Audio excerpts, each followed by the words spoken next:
I'm not gonna lie to you. I thought that this was going to be the worst movie of all time when I watched it back in 2000, but now, over 20 years later, looking back at it, I see a classic. If there's one thing that I like about Shogun, is the fact that we have an actual interesting plot here.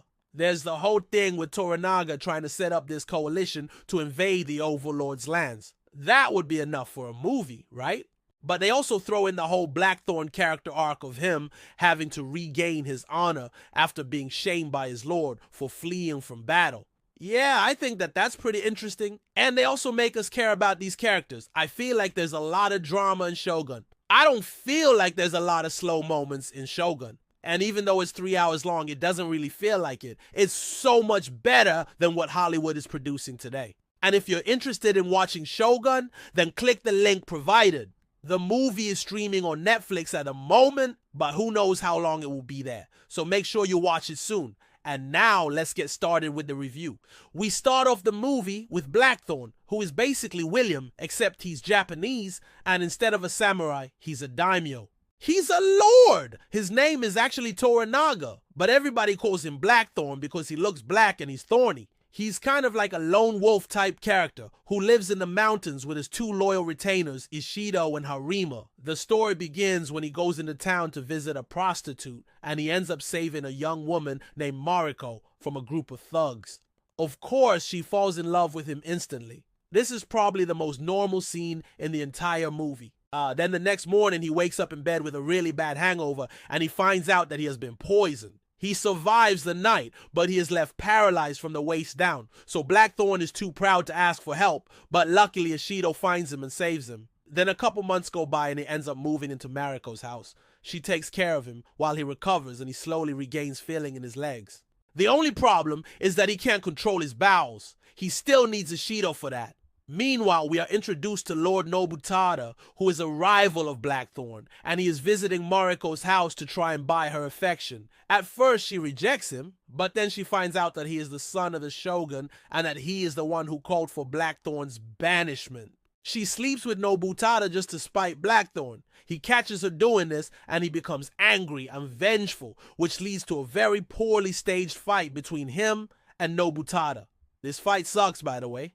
Don't waste your time. You're not missing anything by skipping it. Afterwards, he moves back into the mountains and he practices sword fighting with Ishido, preparing himself for revenge. One day, he decides that he's finally ready to go to the capital and confront his former lord, who is now the Shogun. On the way, he meets up with Mariko and Nobutada, who are traveling together. They run into more trouble from a group of bandits, but Toranaga single-handedly defeats them. This impresses Nobutada, so he asks Toranaga to become his counselor. Toranaga accepts, and they arrive at the capital. It turns out that the new Shogun is actually a puppet of Toranaga's old master, the guy who banished him. He's basically running everything in the background. Toranaga tries to warn his old master that the new Shogun is a traitor, but he doesn't listen, of course. He thinks that he's more clever than everyone else. So he ends up getting tricked along with everyone else, and he loses his life. In the end, Toranaga becomes the new Shogun, and he sets out to punish those who wronged him in the past.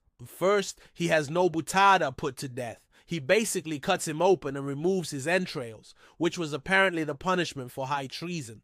Afterwards, he goes to see Lady Kasuga, who was the wife of his deceased brother. She seduced him many years ago and convinced him to kill their brother, which is why he had such a bad reputation. Toranaga gives her a choice, either commit seppuku or become a nun. She chooses the latter, and she spends her days praying until she dies of an aneurysm. Finally, Toranaga confronts Mariko, who has been spying on him for her father, who is the current chancellor. He spares her life, though, because he realizes that she was just doing her duty as a daughter. That's basically the whole plot. I'm not gonna lie to you. The acting is absolutely atrocious. If you haven't noticed already, none of the main cast are actually Japanese, and they all have terrible Japanese accents. The only actors who were Japanese were in supporting roles. Also, none of the fight scenes are actually staged properly. Like, people just stand there and attack each other with wooden swords, and nobody gets tired. And I mean, come on, do you know how long it takes to learn the sword? It's years. These guys just pick it up instantly, and they're experts. Not even mentioning the fact that, people are just walking around with swords during the daytime in the capital city. I mean, come on, do you think that's allowed? No.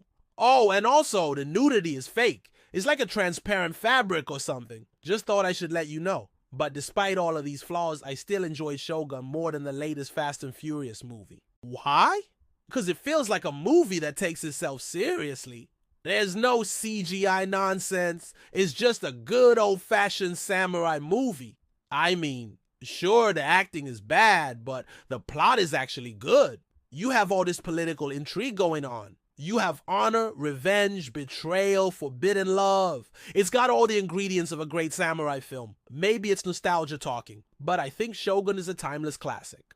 Look, I'm not gonna lie to you. Shogun is not a perfect movie. In fact, it's far from perfect. But it's a movie that I can watch over and over again. The plot keeps me interested. The characters keep me interested. The themes keep me interested. I mean, yeah, there's some weird stuff going on, like Blackthorn having to pee in a bucket for like an hour straight. But that's just the kind of things that happens in samurai movies, you know? People have to show their butt sometimes. And I think that this is a fair trade for a movie without any forced diversity, without any stupid sidekick characters, without any cringy dialogue. We get to see a story with integrity. We get to see a story that is driven by a strong plot and interesting characters. This is why I love anime so much. I mean, sure, the animation might not be as flashy as the latest Hollywood blockbuster, but the stories here are where it's at.